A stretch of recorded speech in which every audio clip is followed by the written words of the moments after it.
I'd just like to give a short message. As many of you may be aware, that unfortunately, yesterday, on the 7th of May, the 25th of Ramadan, and the 26th night of Ramadan, Masjid Aqsa was stormed by the Israeli forces, and 178 Palestinians were injured and 88 were hospitalized, according to the last report I read on Al Jazeera. Yesterday being the last Friday in the month of Ramadan, tens of thousands of Muslims in Palestine, they attended the Jummah Salah. And after the Jummah Salah, there was a protest against the illegal evacuation of the Palestinians by the Israeli forces.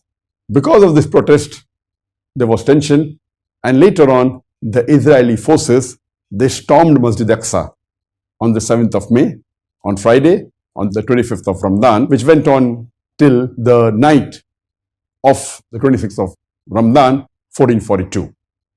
And here, they fired many rubber bullets, tear gas, bombshells, and 178 Palestinians were injured and 88 were hospitalized.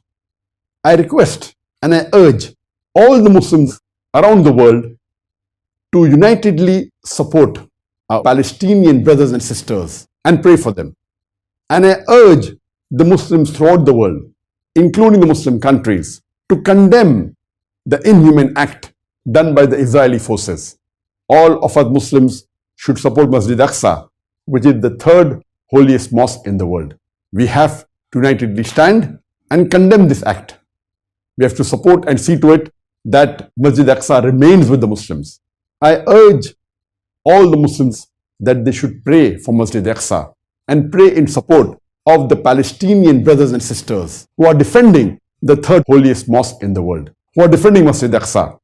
We pray for them to give them courage, to give them sabr, to continue their struggle against the Israeli forces, and we pray to Allah subhanahu wa ta'ala to help the Muslims to keep Masjid Aqsa. And we pray to Allah subhanahu wa ta'ala that may He teach the enemies of Islam a lesson. And Laylatul Qadr, inshallah, high chances would be there tonight or in the next couple of nights. This is the best opportunity where we can pray to Allah subhanahu wa ta'ala and ask for support for Masjid Aqsa against the Israeli forces.